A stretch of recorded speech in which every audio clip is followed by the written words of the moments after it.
This journal is really starting to fill up now. It is time for my May spreads in my Cocoa and Lynn journal with 100% recycled paper. I have been doing a project this year of covering a decade of my life each month.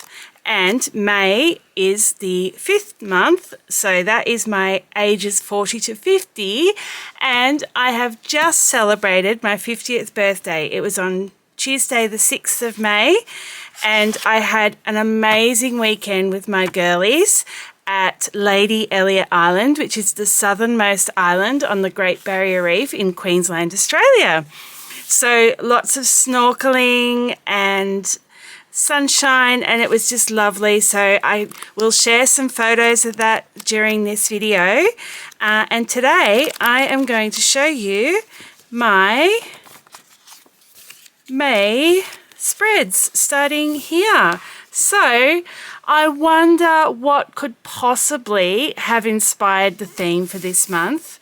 Yep, it was Lady Elliot Island, so enjoy the photos. I have done coral using washi tape, and I just used these 5 washi tapes. 4 of these have foil, so 2 are just plain foils. So that's a plain green foil from MT. This is from Scotch Tape. It's a blue foil, and then this is a blue with a gold foil, and then this one is a gold foil with pink dots, and then finally I've got some little pink lobsters. This is an Ultra and Olive tape. So I've been using them, and I have simply been cutting them out on my cutting board with my X-Acto knife. I do wish I had changed the blade because it is a little bit blunt. I was using it to cut cardboard recently, so it's not quite as sharp as I'd like it to be. With that, I've been using a sticker set. Gorgeous stickers. They've got foiled elements on them. It's kind of a glitter foil. Let's see if you can see that. Can you? Yeah, you can see the glitter foil on that sticker and on this sticker. Yeah, you can see the glitter foil. So they're really cute, and they were kind of what inspired the colours for this theme. Now with the colours, I used to outline tables. I used them to outline my lettering. I'm using Fudenosuke Tombow markers. They are brush lettering pens. Normally, most people just use the black ones. You can get a hard tip or a soft tip. This is a hard tip. But you can get a coloured set now, and they are also hard tip. The soft tip is much easier if you're learning to brush letter, but these are good once you get the hang of it. Anyway, I haven't been using them for that. Brush lettering is where you can change the width of your stroke from thin to thick just by adding more pressure. I am just using them to do outlines and lines, so nothing fancy. And then I coloured in my lettering with these coloured pencils. Now they might look a bit strange to you. They are cast pencils. They have no wood. They are pure pigment. They feel really cool. They feel kind of smooth and cold. Yeah, but no wood. So when you sharpen it, you use the entire width. So you kind of, I don't know, like pigment's really expensive. So when you sharpen them, you're wasting a lot of pigment. But anyway, they were not the cheapest coloured pencils. They were a gift to me from my sister. So yeah, but they're cast. You can get cast paper too, which is that stone, I think it's stone paper. Anyway, that's the materials I used. Pretty straightforward, bit of a mix though. So yeah, I just started off straight into my calendar. Didn't have a title page because I've kind of combined it in with my calendar page. Then I have my sleep tracker. Oh my goodness. Oh, that's the other thing I used. I used a gold jelly roll pen, a metallic jelly roll pen. I love Jelly Roll pens. They're so reliable. They never dry out. I do like the Uniball pens, but they tend to have more problems with getting clogged at the tip and drying out. These never have a problem. So Jelly Roll for my lettering, my writing. Not the lettering, the writing. I stuffed up here. I was happily writing my letters and I went, oh, it didn't get all the way to the bottom, and realised that I'd missed the 7th. So I had to stick some paper over the top. You can probably see that there. That was the best way to cover it up because it was going to be messy if I started doing liquid tape or whiteout. I did have to use some whiteout here because my pencil snapped while I was colouring. They're quite a hard lead. So it snapped and made a big mess. So that's why there's a bit of whiteout there. My mood tracker, I have gone back to, instead of just writing what my mood is, I've gone back to having a code for busy, connected, happy, stressed, lonely or tired.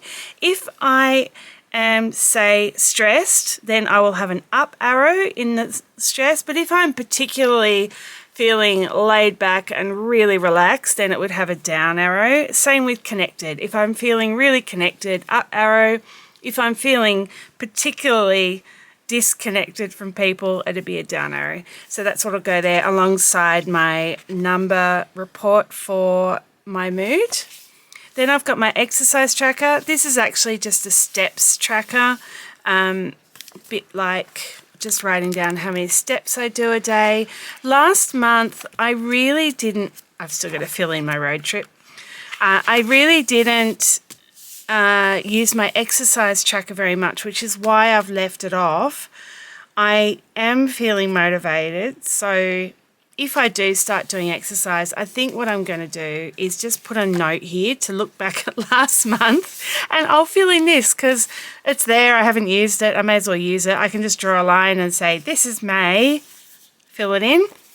So this will just have steps. I'll probably put a note saying, look at May.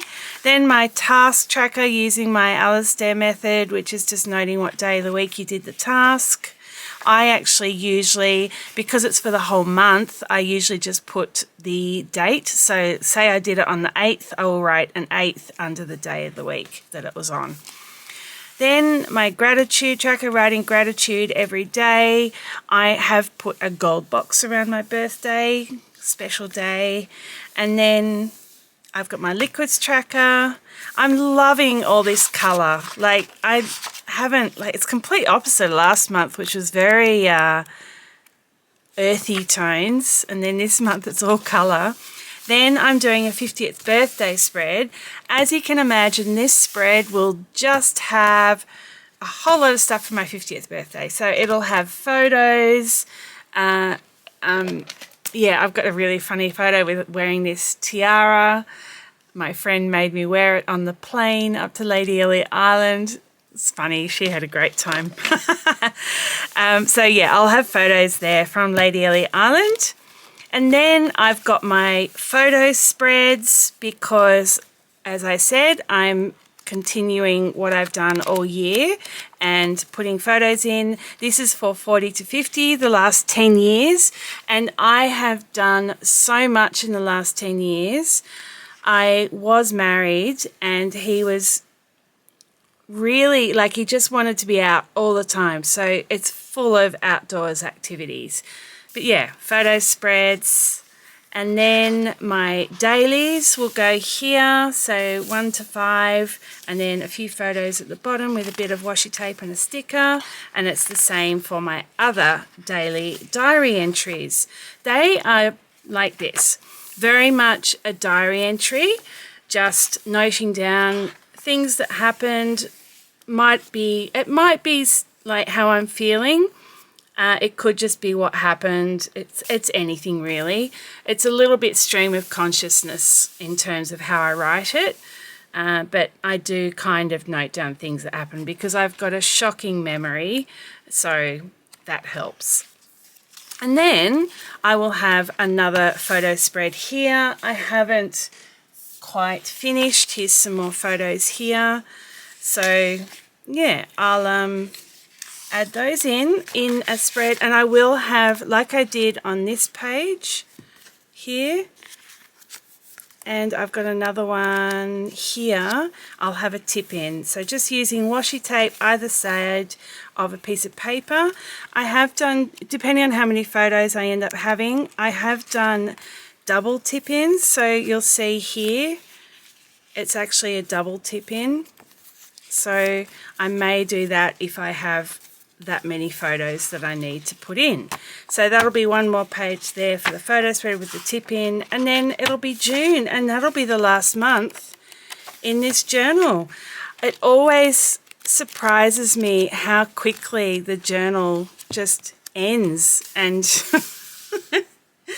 yeah, it catches me by surprise all the time how quickly I run out of a journal. But yeah, so that's my May spreads, just a quick flip through, and I will see you with June in the next few weeks.